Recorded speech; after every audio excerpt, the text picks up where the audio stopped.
You've got no problem making a budget, but it is impossible to stick to it.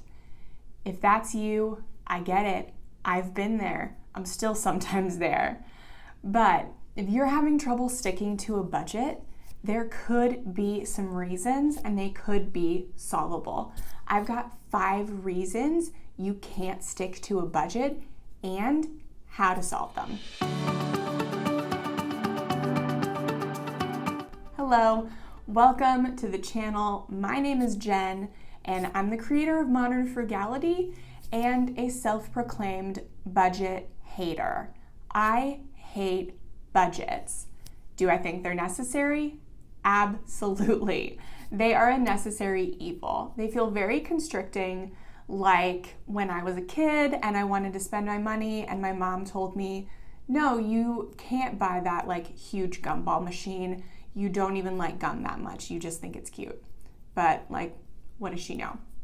So I feel like it's somebody telling me that I can't do the things I want to do when I want to do them. And I feel like that's the essence of being an adult. But it also solves a lot of my financial anxiety. When I don't have a budget and I spend money on something, I feel a lot of guilt and shame, like, oh, I can't afford this, like I'm so broke, what are my finances like? And I feel this way even still today as a veteran personal finance writer. So there is something to be said for having a budget and why it's so necessary for every single financial journey, no matter what kind of financial goals you are trying to reach. So how do you stick to a budget though? That's the main issue. Well, there are 5 reasons that you might be finding it hard to stick to a budget, and thankfully they all have solutions.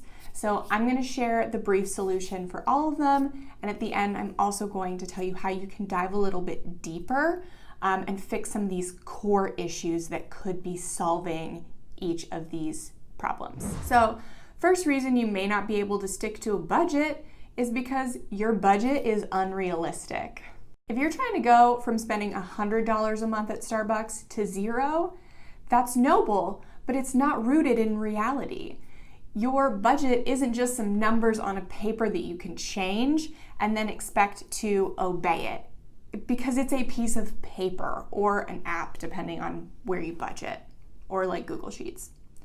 But your budget is just numbers. You are the person in charge of it. And so if you have a habit of going to Starbucks every day, your budget isn't going to fix that.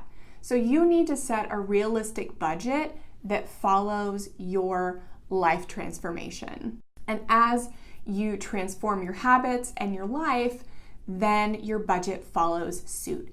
It's not the other way around. Second reason you can't stick to a budget is you have no reason to. Studies have shown that the rewards that we get instantaneously or in the near future far outweigh those that are in the distant future. So if there's a reward we can get now, even if it's small, we will choose that 9 times out of 10 versus the larger reward we won't see for years down the road. So becoming debt-free, paying off your house, retiring on time, those are not enough of a reason for you to stick to your budget. You have to have smaller reasons why you need to stick to it. And there are 3 things that are going to give you a reason to stick to your budget. First is your values. Those are going to help you in your day-to-day discerning, like planning whether to make a purchase or not. Your why. So you've heard about this a lot, like you have to have a bigger why for doing it. That's going to help you when you are designing your budget month to month. And third, which may be most important or most motivational, what you will lose if you don't follow through.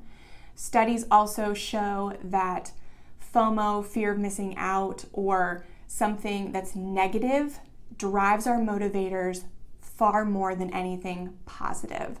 So to an extent, it's like salt in the stew. You have to have a little negativity to keep you driving. So whether staying in debt, means you can't reach your goals, or not buying a house means you'll never have a place big enough to live for all the kids you want. Like, think of the negative consequence to not following through with your budget or your financial goal, and keep that in the back of your mind. Don't dwell on it. Remember, it's just salt. Don't dwell on it. But you need to keep that in the back of your mind in order to stick to your budget. Next is you haven't changed your routine. Doing the same things and going the same places you did before you had a budget will result in the same spending you had before the budget.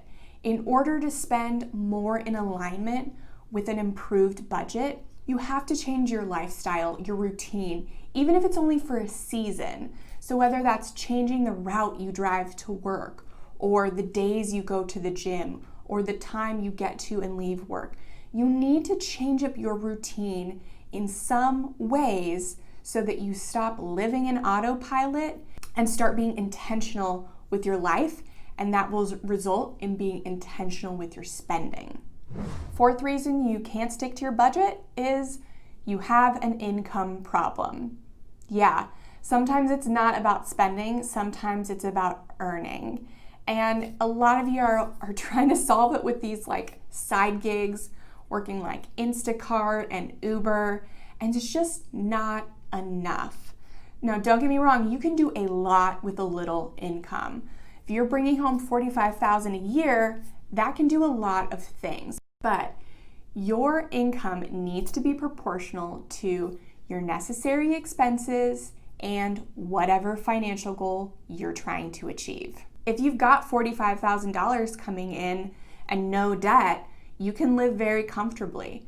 But if you're trying to pay off $100,000 of student loans, you are not living comfortably. Or if you're just trying to make it in New York City, you are not living comfortably. So you need to look at your necessary expenses and whatever financial goal you're trying to achieve, and you need to get your income up to somewhere that's going to allow you to achieve your goals in a reasonable time frame and to not be starving or missing rent. The last reason that you can't stick to your budget is you just can't control your impulse spending.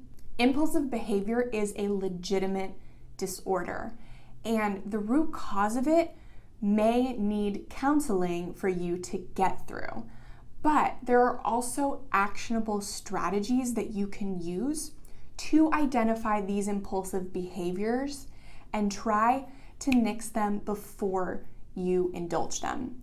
Too often in personal finance, we forget about these deeper issues and we say, if you make a budget, your only problem is spending on lattes. But really, there can be deeper issues that a personal finance expert just isn't qualified to help you with.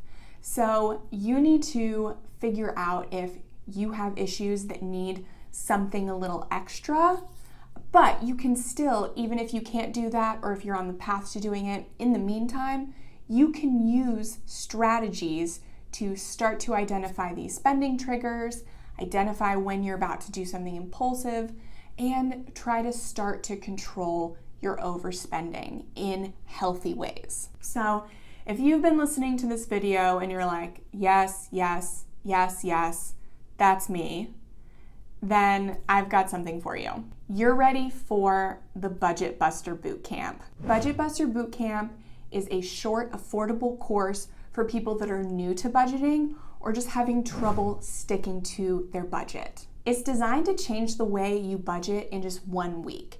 And it won't transform your life, it's just 1 week, but it will give you more tools in your tool belt to create a realistic budget and identify your motivators, to change your habits and routines, to increase your income, and to identify impulsive behaviors. So if you are ready to do all that, then check the link in the description for the Budget Buster Bootcamp. If you're not ready for the Budget Buster Bootcamp yet, then check out this video over here. It will help you budget bi-weekly. And once you get a little bit more comfortable with it, head back to this video and join the bootcamp, and you will find that in just a week's time, you can make a lot of change to the way you budget, the way you see budgets, and in turn, the rest of your budgeting life.